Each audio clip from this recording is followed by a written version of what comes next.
Shooting कर रहे हैं और आप मतलब ये आपका क्या मतलब इसमें कैरेक्टर कैसा है आपका? हीरो ही होंगे हम। मतलब क्या मतलब रोल मतलब? अब फिल्म में मैं हूँ तो हीरो ही रहूँगा। हाँ, ये सिनेमा का नाम है सन ऑफ बिहार और हमारे डायरेक्टर साहब इनके साथ मेरी ये तीसरी मूवी है। तीसरी मूवी एक हमने हथकड़ी किया था मैं और दिनेश भैया, और इंतकाम किया था हम और विराज भट्ट जी। दोनों पिक्चर सुपर डुपर हिट थी। सुपर डुपर हिट थी। ये हैट्रिक के चक्कर में हैट्रिक मारेंगे इस बार। ये तीसरी मूवी है इनके साथ मेरा, और आशा नहीं विश्वास है कि इस सिनेमा को भी खूबसूरत बनाने का काम करेंगे। और हमारे प्रोड्यूसर साहब किधर है?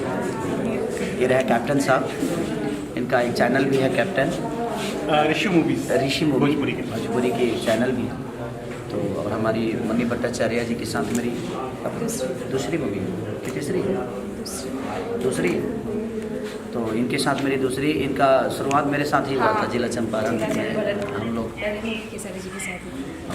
और इसमें एक पहली बार मुझे लगता है भोजपुरी में वकील पहली बार बन रहा है कोई हीरो ना।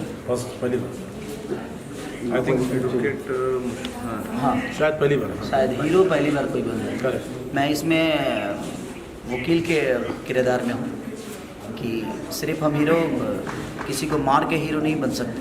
मुझे लगता है कि हर मुद्दे की लड़ाई होती है और जो हर मुद्दे पे बात करता है वही दुनिया का हीरो होता है। जिस तरह एक राम का चरित्र था, पूरी दुनिया ने उनको भगवान मान लिया, तो इसलिए क्योंकि हर किरदार में वो माँ के भी बात को माने, समाज को भी एक मोहब्बत की परिकाष्ठा जो होती है उसको भी लेकर चले। उनका विचारधारा ही एक कुशलपूर्वक था, इसलिए पूरी हिंदुस्तान ने उनको हीरो मान लिया और भगवान के रूप में देखा। तो एक हीरो का दायित्व जो बनता है हर क्षेत्र में उसको अपने आप को साबित करना होता है, चाहे वो जिस विधा में हो, और कहानी वही होती है, बस कैरेक्टर चेंज हो जाता है। हम कैरेक्टर प्ले कैसे करते हैं और हम अपने आप को साबित कैसे करते हैं। तो कोशिश हमारी रहती है कि कुछ यूनिक चीज़ों को लेकर आदमी काम करे। और हमारे राइटर वीर ठाकुर जी, हमारे कैमरामैन प्रिंस भैया, हमारे मास्टर जी, ये हमारे इनको तो आप लोग जानते ही होंगे, बहुत अच्छे इंसान हैं। ये एक्टर बहुत अच्छे हैं, इंसान बहुत अच्छे हैं, और दोनों एक साथ नहीं मिलता है इस धरती पे।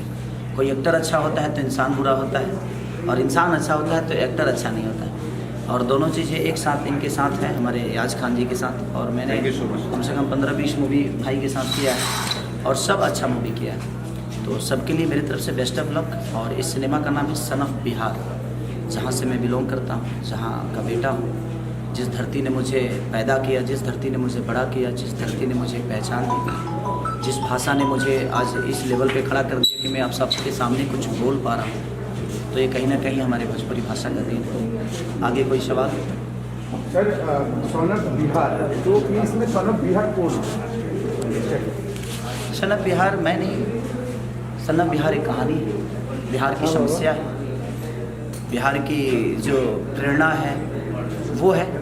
सन ऑफ बिहार का मतलब बिहार में मैं भी हूँ और बिहार में बहुत सारे लोग हैं। तो मैं एक तो बिहार का नागरिक हूँ, एक भाषा का बेटा हूँ, और इस भाषा को प्रेजेंट कर रहा हूँ मैं अपने सिनेमा के द्वारा कि हमारी समस्या भी है, उस समस्या से कैसे निकलना है, वही है सन ऑफ बिहार।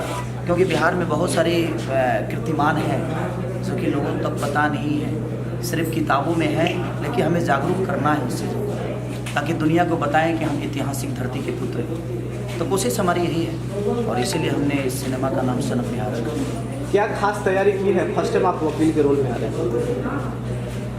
देखिए, कैरेक्टर के लिए तैयारी नहीं करनी पड़ती है, आप अनुभव कर लो, हर चीज़ तैयार हो जाती है।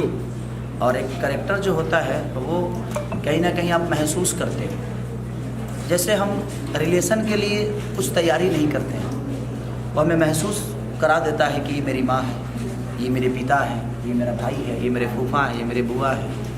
तो कैरेक्टर जो होता है कि हीरो का हो चाहे किसी भी चीज़ के हो, उसके लिए तैयारी नहीं होती है, रिलेशन के लिए तैयारी नहीं होती है, किसी कहानी को बड़ा करने के लिए सीक्वेंस बन सकते हैं, परफॉर्म के लिए तैयारी नहीं की जाती है। आप महसूस कर लीजिए, आप अपने आप उसको परफॉर्म कर जाओगे। मैं जहाँ तक अनुभव किया हूँ, बाकी लोग क्या करते हैं, क्या तैयारी करती हैं, मुझे पता नहीं, लेकिन मैं अपने जीवन में तैयारी कुछ नहीं करता, सिर्फ करता हूँ। तैयारी करके करना तो मुझे लगता है कि वो टारगेट हो गया, बट नहीं, मैं करते जाता हूँ और अपने आप मेरा टारगेट बनते जाता है। तो मेरी कोशिश रहती है कि हर दिन एक नया रास्ता बनाऊँ और उस रास्ते पे पूरी दुनिया चले, उस रास्ते पे भी 10-20 गाड़ियाँ चलें, लोग अपनी मंजिल उस रास्ते पे चल के तय करें।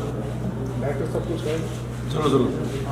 सबसे पहले वीरू ठाकुर जी ने जब मुझे कहानी सुनाई सन ऑफ बिहार, कहानी सुनने के बाद मैं इस कहानी से इतना प्रभावित हो गया, मुझे जहन में सिर्फ एक ही हीरो दिखते थे, वो खेसारी जी। मैं बोला खेसारी जी में ही ये रोल शूट करता है। इत्तेफाक से मैं भी बिहार का रहने वाला हूँ, इलाका हूँ, और इस कहानी में एकदम परफेक्ट खेसारी जी बैठे हैं। और ये मेरे साथ इनकी अभी बात कराइएगा कहा नहीं, जो बात सही है आजकल, जो देखिए जो बात सही है, जो कहानी पढ़ने के बाद सुनने के बाद मुझे लगा, तो मैंने प्रोड्यूसर अमित जी को अप्रोच किया।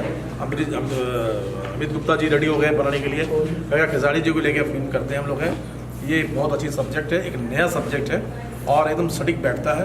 और डेट कैसा मिला खेसारी जी? आपको डेट कैसा दिया? सर 16 से दिन चल रहा है। डेट तो 16 तारीख से मैं शूट करने वाला था, 14 के बाद। और की समस्याएं ऐसी हुई कि मैं सॉरी मांगता हूं अपने प्रोड्यूसर साहब से भी और डायरेक्टर साहब से, क्योंकि मैं बिहार गया था, कुछ परेशानियां थी, क्योंकि मैं अलग एक धारा में चलता हूं जीवन में।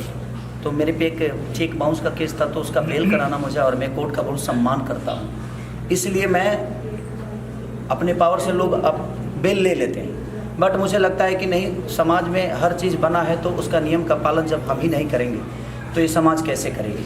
तो मैं उसके बेल के लिए गया था और थोड़ी सी ऊपर नीचे चीज़ें हुई। फिर मेरा एक घटना हो गया, नेपाल में मेरी 4 गाड़ियाँ जल गई एक शो के दौरान, तो थोड़ा उसमें परेशान हो गया मैं। और थोड़ा सा 4-5 दिन सर को मैं बोला कि सर थोड़ा सा है, थोड़ी अलग स्थिति थी, सो नहीं पा रहा था मैं, घबराहट बहुत हो रही थी, मेरे सामने गाड़ियाँ मेरी जली थी, मेरे बच्चों को थोड़ा सा चोट भी लगा था। तो कहीं ना कहीं वो होता है आदमी, मैं भी इंसान ही हूँ, पत्थर तो हूँ नहीं कि मुझे महसूस नहीं होगा। तो एक इंसान के तौर पे मुझे थोड़ा सा परेशानी और घबराहट हो रही थी। तो 10 दिन से मैं बहुत परेशान था। तो फिर सर को मैं बोला कि सर मैं आज फाइनली आ रहा हूँ। तो मैं कल ही आया बिहार से और आज शुरू कर दिया, कल ही आया और आज शुरू कर दिया। उस कोर्ट और इस कोर्ट में क्या फ़र्क है खेसारी जी? सर उस कोर्ट में मुजरिम मैं था और इस कोर्ट में वकील मैं हूँ।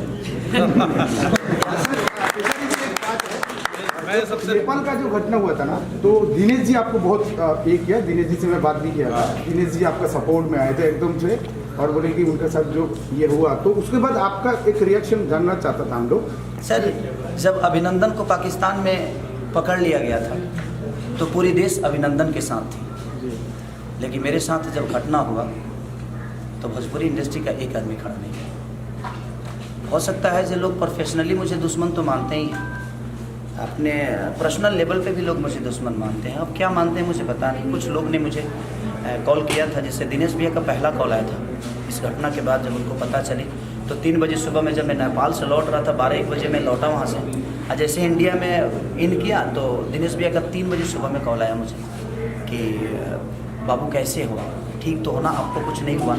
हम कि नहीं भैया मैं कुशल इंडिया वापस लौट गया। फिर सुबह में अमरपाली जी का कॉल आया था, प्रदीप जी का फ़ोन आया था मुझे, प्रदीप सिंह जी का, रत्नाकर जी का फ़ोन आया था मुझे। इसके अलावा जो डायरेक्टर प्रोड्यूसर के साथ मैं काम किया हूँ, उन लोगों ने 1-2 लोगों ने किया था मुझे। बट उसके बाद किसी हीरो हीरोइन का कॉल, हाँ अक्षरा जी का मैसेज आया था मुझे। अक्षरा फिर ये मेरे आने से 2 दिन पहले, घटना के 10 दिन बाद इन्होंने किया था। 1 हफ्ता पहले घटना के 1 हफ्ता पहले किए थे कि नेपाल में? अभी से 1 हफ्ता पहले। घटना के 1 हफ्ता बाद। खेसारी जी मैंने ये कोमा में थे, कोमा में थे बेचारे, क्योंकि घटना में खुद ही सदमे में थे। स्टेज पे ही के ऊपर लाठी चली थी। कहे हमारा दिमाग खराब कर रहे हैं। क्या होता है कि जब आते हैं कभी मैं तो दो शब्द बोलना चाहूँगा। खेसारी जी के साथ मैंने एक फिल्म की थी, सबसे पहले मैंने हथकड़ी की थी। हथकड़ी जो फिल्म की थी, दिनेश जी थे या खेसारी जी थे, वो फिल्म अपने आप में सुपर डुपर एक इतिहास है। उसके बाद इंतकाम की थी, तो भगवान की कृपा से मेरी इनके साथ जोड़ी ऐसी है कि अगर हम काम करते हैं तो पिक्चर सुपर डुपर भगवान कर ही देते हैं। और ऐसा ये काम करते हैं। मैं प्रोड्यूसर साहब से बोला था कि देखिए एक बार खेसारी जी काम शुरू कर दिए ना, सेट आ गया था, तो काम के प्रति वो आदमी हम लोग इसीलिए 11 बजे का टाइम दिया, पत्रकार सब 11 बजे से पहले आया, क्योंकि खेसारी जी का टाइमिंग तो परफेक्ट रहता है। क्योंकि काम मैं 9 में यहाँ पे था, इन्होंने मुझे बोला कि 9 बजे आ जाना। 9 बजे टच हो गया। पहली बार मैंने 9 में आया, मैं 9 मिनट लेट था। खेसारी जी आप सोते कब हो?